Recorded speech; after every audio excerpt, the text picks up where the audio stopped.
വീണ്ടും ജീവനെടുത്ത കടുവ. വയനാട് മാനന്തവാടിയിൽ കടുവയുടെ ആക്രമണത്തിൽ ആദിവാസി സ്ത്രീ കൊല്ലപ്പെട്ടു. വനംവകുപ്പ് താൽക്കാലിക വാച്ചറുടെ ഭാര്യ പഞ്ചാരക്കൊല്ലി സ്വദേശി രാധയാണ് മരിച്ചത്. വനത്തിന് സമീപത്തെ സ്വകാര്യ വ്യക്തിയുടെ കാപ്പിത്തോട്ടത്തിൽ വെച്ചാണ് ആക്രമണം ഉണ്ടായത്. മൃതദേഹം എടുക്കാനാവാതെ നാട്ടുകാർ പ്രതിഷേധിച്ചു. കടുവയെ വെടിവെക്കാൻ ഉത്തരവിട്ട വനം മന്ത്രി.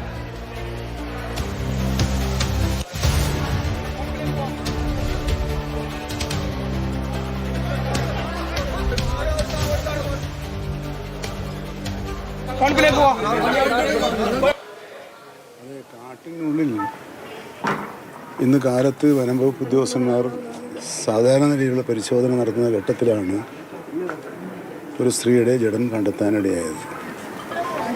കടുവയുടെ ആക്രമണം മൂലമാണ് അങ്ങനെ സംഭവിച്ചതെന്നാണ് പ്രാഥമിക നിഗമനം. അപ്പോൾ അവരെ അടിയന്തരമായും നിയമപരമായ നടപടികൾ പൂർത്തിയാക്കി ആവശ്യമായ കാര്യങ്ങൾ ചെയ്യേണ്ടതുണ്ട്. ആ കാര്യത്തിൽ അവിടെ ജനങ്ങളുടെ ഇടയിൽ സാധാരണ പോലെ വലിയ പ്രതിഷേധമുണ്ടായിട്ടുണ്ട്. ആ പ്രതിഷേധക്കാരോട് സംസാരിക്കുന്നതിനായി ബഹുമാനപ്പെട്ട മന്ത്രി, പട്ടികജാതി പട്ടികവർഗ വികസന മന്ത്രി അവർക്ക് അങ്ങോട്ട് പോയിട്ടുണ്ട്. വനംവകുപ്പിലെ മുതിർന്ന ഉദ്യോഗസ്ഥന്മാരും പോയിട്ടുണ്ട്. കടുവയെ കൂടുവെച്ച് പിടിച്ചോ വെടിവെച്ചോ പിടിച്ച് ചെയ്യാനുള്ള ഉത്തരവ് നൽകി കഴിഞ്ഞിട്ടുണ്ട്.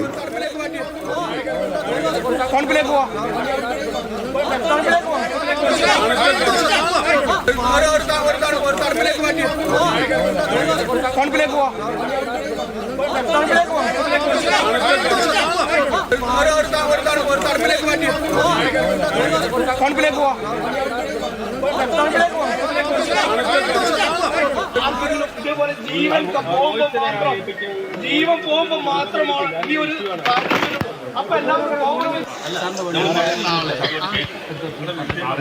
വിശദാംശങ്ങളുമായി കമൽ ചേരുന്നു. കമൽ, സ്ഥലത്തിപ്പോൾ എന്താണ് അവസ്ഥ? മൃതദേഹം എവിടെയാണുള്ളത്? പ്രിയദർശിനി എസ്റ്റേറ്റ്, അതായത് പട്ടികവർഗ സഹകരണ സംഘമായ പ്രിയദർശിനിയുടെ ഒരു ടി എസ്റ്റേറ്റ് ആണ് ഈ പ്രദേശത്തുള്ളത്. ആ എസ്റ്റേറ്റിൽ ഏറ്റവും മൃതദേഹം എത്തിച്ചിരിക്കുന്നു എന്നാണ് നമുക്ക് ലഭിക്കുന്ന വിവരം. എന്തായാലും ഒരു 5 മിനിറ്റിനുള്ളിൽ തന്നെ എനിക്ക് ആ സ്ഥലത്ത് നേരിട്ട് വിവരങ്ങൾ ലഭ്യമാക്കാൻ കഴിയും. 1.5 കിലോമീറ്റർ അടുത്തേക്ക് ഞാനിപ്പോൾ എത്തിയിരിക്കുന്നു. അങ്ങോട്ട് പോയിക്കൊണ്ടിരിക്കുകയാണ്. നമുക്ക് ലഭ്യമായ വിവരം അനുസരിച്ച് കാട്ടിലായിരുന്നു മൃതദേഹം കിടന്നിരുന്നത്. അവിടെ നിന്ന് മാറ്റാൻ തന്നെ ആദ്യം ആളുകൾ എതിർത്തിരുന്നു. പക്ഷേ മന്ത്രിയൊക്കെ സംസാരിച്ചതിന്റെ അടിസ്ഥാനത്തിൽ അവിടെ നിന്ന് മൃതദേഹം ഇൻസ്പെക്ഷന് ശേഷം പുറത്തേക്ക് എടുത്തു.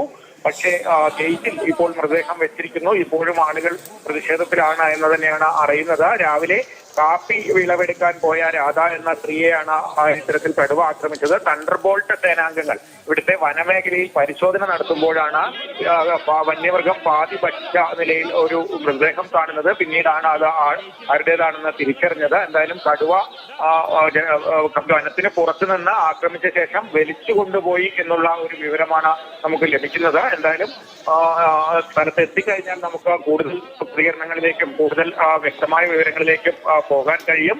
ഇപ്പോഴും മൃതദേഹം ഈ പ്രിയദർശിനി എസ്റ്റേറ്റിന്റെ ഗേറ്റിൽ തന്നെയാണ് ഉള്ളതാണ് നമുക്ക് അവിടെ ലഭിക്കുന്നത്.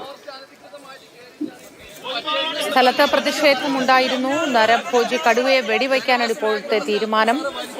വനംവകുപ്പിന്റെ താൽക്കാലിക വാച്ചറുടെ പത്നിയായ രാധ, പഞ്ചാരക്കൊല്ലി സ്വദേശി രാധയാണ് കടുവ ആക്രമിച്ച് കൊലപ്പെടുത്തിയത്. കടുവയെ വെടിവെച്ചു കൊല്ലാനാണ് മന്ത്രി ഉത്തരവിട്ടിട്ടുള്ളത്. സ്ഥലത്ത് പ്രതിഷേധമാണ് നടക്കുന്നത്. ഉടൻ തന്നെ അങ്ങോട്ടേക്ക് എത്താൻ കഴിയുമെന്ന് കമൽ വിവരമായി പങ്കുവയ്ക്കുന്നുണ്ട്.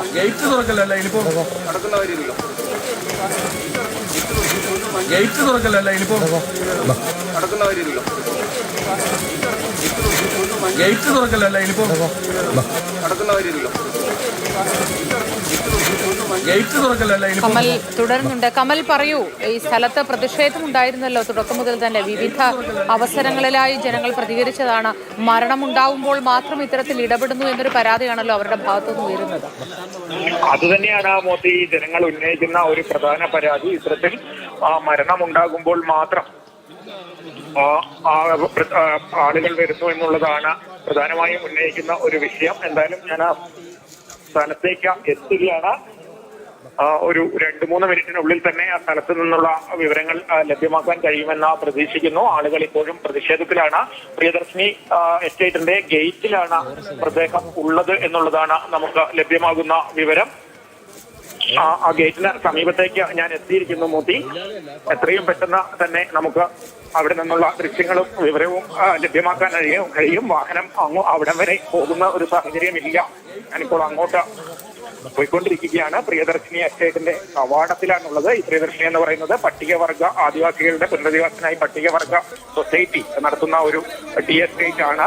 അതിന് മുകളിലുള്ള വനമേഖലയിലാണ് ഈ സംഭവം ഉണ്ടായത്. എന്തായാലും ആ ഗേറ്റ് അടച്ചിരിക്കുന്നു. ഗേറ്റിനുള്ളിൽ ആണ് മൃതദേഹം ഉള്ളത് എന്ന് പറയുന്നു.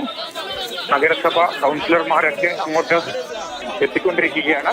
പ്രദേശവാസികളൊക്കെ ആ മേഖലയിലുണ്ടോ ഈ പ്രിയദർശിനി തോട്ടത്തിന്റെ ഉള്ളിൽ? പ്രധാനമായും ഈ എസ്റ്റേറ്റിലെ തൊഴിലാളികളാണ് ഇവിടെ ഉള്ളത്. കൂടുതലും മറ്റ് പ്രദേശവാസികളും ഉണ്ട് എന്ന് പറയുന്നു.